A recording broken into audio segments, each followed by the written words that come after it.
Thank you very much. Thank you, everybody. Great honor to be here. We've worked long and hard. Please sit down. We've worked long and hard to get this done. They said it couldn't be done, and we got it done. One of the largest infrastructure projects in the history of our country. I'm honored to be here in the Rio Grande Valley with the courageous men and women of Customs and Border Patrol. These people are incredible. They're really incredible.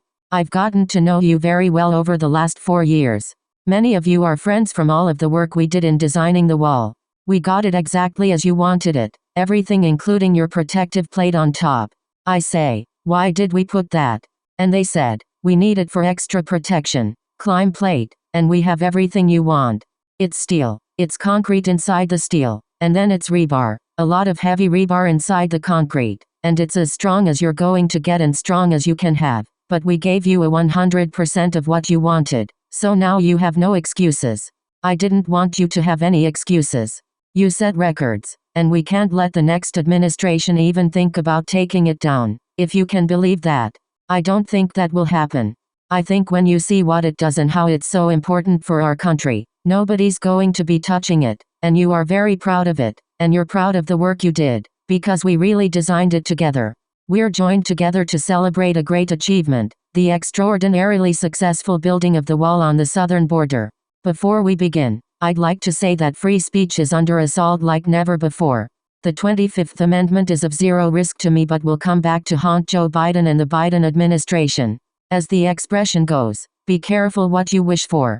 The impeachment hoax is a continuation of the greatest and most vicious witch hunt in the history of our country and is causing tremendous anger and division and pain far greater than most people will ever understand, which is very dangerous for the USA, especially at this very tender time. And now, I'd like to briefly address the events of last week. Millions of our citizens watched on Wednesday as a mob stormed the Capitol and trashed the halls of government. As I have consistently said throughout my administration, we believe in respecting America's history and traditions, not tearing them down. We believe in the rule of law, not in violence or rioting. Because of the pandemic, horrible, invisible enemy, and despite our tremendous success developing a vaccine years before it was thought even remotely possible, nobody thought it was going to be possible. They said it would take 5 years. Sir, it will take 7 years. All of our scientists were saying, our advisors, it will 7 years, 5 years, 10 years, maybe. Well, we did it just like I said we would, and we had it out years and years before they thought it was possible, and we're now delivering it to states, including your state, where your governor and government are doing a terrific job in getting it administered in Texas. Florida's doing great. Some of them are doing great. Some aren't doing as well, but they have all they can handle, and we get it to them as fast as they need it and even faster. But they're calling it a medical miracle, and this has been a difficult year and a very difficult election. The pandemic has made it a very, very difficult year for our country and virtually every country all over the world. Now is the time for our nation to heal, and it's time for peace and for calm. Respect for law enforcement and the great people within law enforcement, so many are here, is the foundation of the MAGA agenda, and we're a nation of law, and we're a nation of order. That is why we're a nation of law and we're a nation of order. That is why we're here today to talk about what we must do to uphold the rule of law in America and how we must continue to support our law enforcement heroes, which is exactly what you are. Do you feel like a hero? Yeah, I think you do. Right? You do and you are. I want to thank Customs and Border Patrol Commissioner, Mark Morgan, who's been incredible. Where's Mark? Mark, stand up. Mark, great job.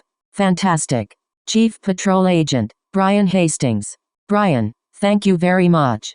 Great job. He's so happy. He said, sir, this really works. And most importantly, the brave law enforcement officers who risk their lives every day to protect our families and our country. I also want to thank a tremendous gentleman, friend of mine, Tom Homan. He's a great American patriot and he was with us right from the beginning. Right, Tom? You knew exactly. He said, we need a wall, when they were saying, no, we need drones. We need drones. I said, why? So you could watch the people pour into our country illegally. And I want to thank you very much, Tom. What a professional job you've done. All of you people, incredible. Everyone here today is part of an incredible success story. This is a real success story. When I took office, we inherited a broken, dysfunctional, and open border. Everybody was pouring in at will, working alongside the heroes in this great outdoor space. Looking at our wall, we reformed our immigration system and achieved the most secure southern border in U.S. history. It is at a level that it's never been before. We took on the cartels, the coyotes and the special interests, and we restored the rule of law. For years, politicians ran for office promising to secure the border, only to get elected and to do the absolute exact opposite. They even promised a wall, if you remember. About 10 years ago, they promised a wall, but they couldn't get it built. It wasn't easy getting it built. Getting it financed was tough. Getting it built was even tougher. All the different chains of title and all the different things we had to go through. Very, very complex and very difficult. But we got it done. But they had it years ago. You remember that better than anybody, right? And they never got it done. They never, ever completed the task. And then, ultimately, the money was sent back to the federal government, spent, but no wall was built. But unlike those who came before me, I kept my promises. And today, we celebrate an extraordinary milestone, the completion of the promised 450 miles of border wall. 450 miles. Nobody realizes how big that is. I remember when I first came down about a year and a half ago. We're under construction and I started walking. And I'm looking at the wall and I'm walking and walking. And I'm used to a development project where you could walk a wall. 10 acres, 5 acres, 2 acres, 1 acre. And I realized that's a long time. That's a big walk. A lot of the wall you have is incredibly natural. You have the mountains. You have the reefs. You have some very powerful water areas. You have some areas that are virtually impossible to get by. So we didn't need walls everywhere, but where we needed them, because it's been so successful that we've added nearly 300 miles. And that's currently under construction. This was our original wish, to get these areas done where there was such trouble. And now, we have it. It's either in construction or in pre-construction, an additional 300 miles. In every region that we've built the wall, illegal crossings and drug smuggling have plummeted, absolutely plummeted. In the Rio Grande Valley, crossings have dropped nearly 80%. In Yuma, Arizona, illegal entries have been slashed by 90%. Nationwide, ICE and Border Patrol have seized over 2 million pounds of fentanyl, heroin, meth, and other deadly narcotics, saving thousands and thousands of lives. We've arrested nearly 500,000 illegal aliens with criminal records, some with very serious criminal records of the type you don't want to know about, like murder. We removed nearly 20,000 gang members from the United States, including 4,500 members of MS-13, probably the worst gang of them all. Through the landmark reforms we've put into place, we have ended the immigration chaos and re-established American sovereignty. Our most important reform was ending catch and release. Not easy to do. You're dealing with Congress. It's very, very difficult, which is the functional equivalent of open borders, but even worse. It's catch and release them. It means release into our country, not into another country. This policy was exploited by vicious criminal organizations who understood the laws better than our people understood them for years to spread misery and suffering and drugs all across the hemisphere. Now, instead of catch and release, we have detain and remove. It's called detain and remove. Doesn't that sound better? One of the biggest loopholes we closed was asylum fraud. Under the old, broken system, if you merely requested asylum, you were released into the country, the most ridiculous thing anyone's ever seen. And we were taking in some people that you didn't want to have in your country. We instituted a series of historic policy changes to shut down asylum fraud, and that's what we did. This includes the groundbreaking agreement with Mexico, known as the Migrant Protection Protocols or MPP.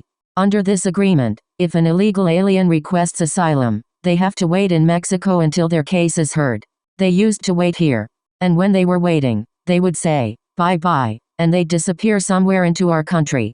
And essentially, we'd never find them again. We'd never see them again. This one measure, alone, ended a humanitarian crisis and saved countless lives, and especially, I have to say, lives from crime. I want to thank the great President of Mexico. He is a great gentleman, a friend of mine, President Obrador. He is a man who really knows what's happening, and he loves his country, and he also loves the United States. But I want to thank for his friendship and his professional working relationship. We actually had 27,000 Mexican soldiers guarding our borders over the last 2 years. Nobody thought that was possible. And they made it very, very difficult, and that's why the numbers were able to plunge, even during the construction of the wall. And by the way, one of the big elements of the wall that make it so successful is we can have far fewer people working now. They can be working on other things related to crime and drug prevention and a lot of other elements they're working on, because we saved massive numbers of people. And included here, we have the most sophisticated camera systems and most sophisticated electronic systems anywhere in the world. We implemented 3 historic agreements with the Northern Triangle. That's Guatemala, Honduras, and El Salvador. Under these critical asylum cooperation agreements, the burden of illegal immigration is now shared all across the region.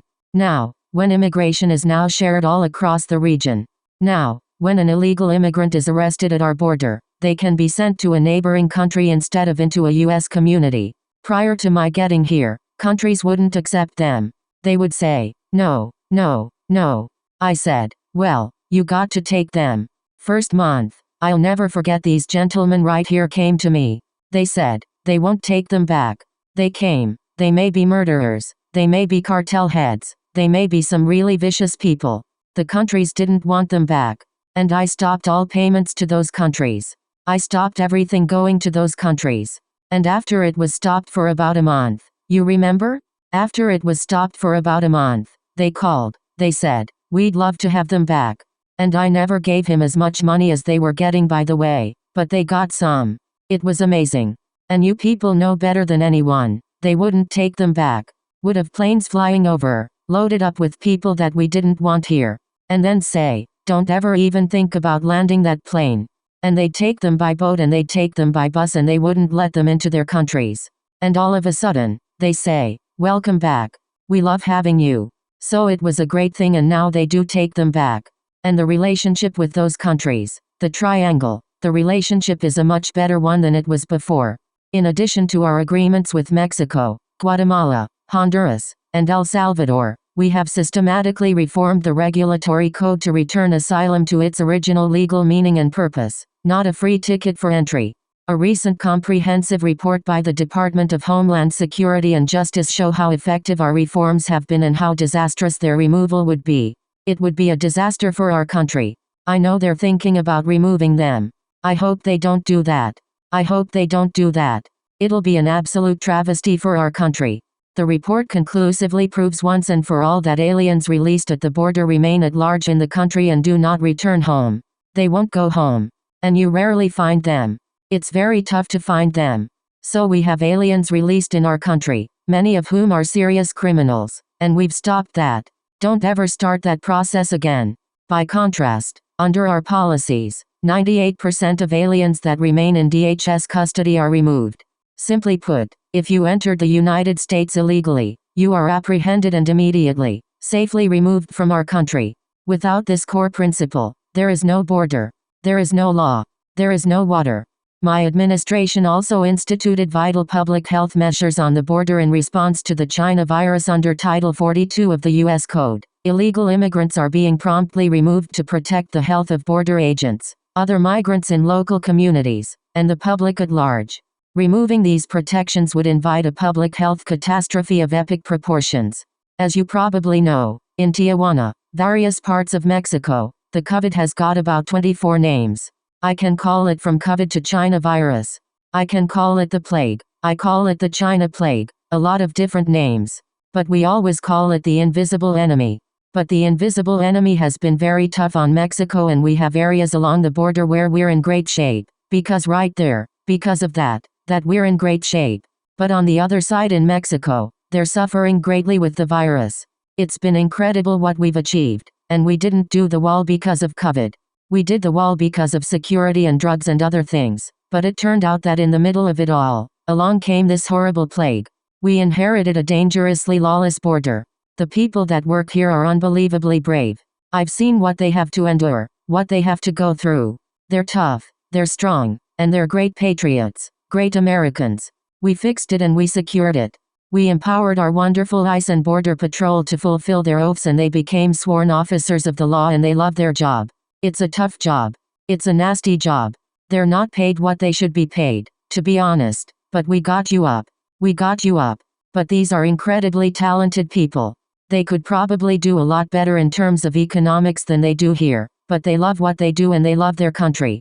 We also put into place vital measures to protect American workers, keep out terrorists, and stop the abuse of our welfare system. Where they'd come up, go in our welfare system, and live for years on American welfare without ever having a job. We also have, and we had, but we have them all the time. We have terrorists from the Middle East coming into our country through the southern border. That was before what you see right here, because it was easier to come into our country through the southern border than it was through airports or any other means. So they'd land in South America and they'd work their way up and they'd come into our country. And these are not people from the countries that you would suspect. These are people from some very seriously dangerous places in the Middle East. And the numbers are far greater than anybody would understand, really far greater. Removing any of these would hamstring our workers, endanger our country, and cost taxpayers hundreds of billions of dollars a year. No matter our party, we should all agree on the need to protect our workers, our families, and our citizens of all backgrounds, no matter who they are. In particular, if our border security measures are reversed, it will trigger a tidal wave of illegal immigration, a wave like you've never seen before. And I can tell you that already waves are starting to come up from 2,000 and 1,500 miles away. We see what's coming, and they're coming because they think that it's gravy train at the end. It's going to be a gravy train. Change the name from the caravans, which I think we came up with, to the gravy train, because that's what they're looking for. Looking for the gravy. This will be an unmitigated calamity for national security, public safety, and public health. It would destroy millions and millions of jobs and claim thousands of innocent lives. The policies I put into place are uniformly and strongly supported by the men and women of ICE and Border Patrol. We worked on them together, just like we did on the wall. We worked on the policies together because nobody knows this whole world better than the incredible people right in front of me. To terminate those policies is knowingly to put America in really serious danger and to override the great career experts that have worked so hard, those from DHS. At this very moment, smugglers and coyotes are preparing to surge the border if our policies are loosened or removed. They're literally waiting. Big groups of people. Some of them very unsavory, I might add. This is an entirely preventable tragedy. It's waiting to happen. The safety of our nation must come before politics. We have many disagreements in the country. But we should all agree, the many disagreements in the country, but we should all agree the urgent need to secure our borders, protect our homeland, and allow law enforcement to fulfill its mission without political interference. ICE and Border Patrol agents swore a sacred oath to uphold the law, and no political appointees should ever order them to violate that oath. These are real experts. They really get it. And I'll tell you who else gets it. The Hispanic population of our country gets it because not only did I win Texas in historic numbers, but I won border towns, which are largely Hispanic. And people were amazed to see that. And the numbers, they say, were, Governor of Texas called, great guy, great governor, called. He said, you had numbers that nobody's had since Reconstruction. Reconstruction means Civil War. And a largely Hispanic. They understand it better than anybody. And they want law enforcement to help them live safe lives. The laws that Congress passed must be upheld. To the men and women of ICE, Customs, and Border Protection, and all across DHS, law enforcement in general, you have earned the everlasting gratitude of our nation. You have no idea how much our nation loves you and respects you. I don't think you do have an idea, but it's true. I only hope and pray that your voice will be heard, honored, heeded, and respected long into the future.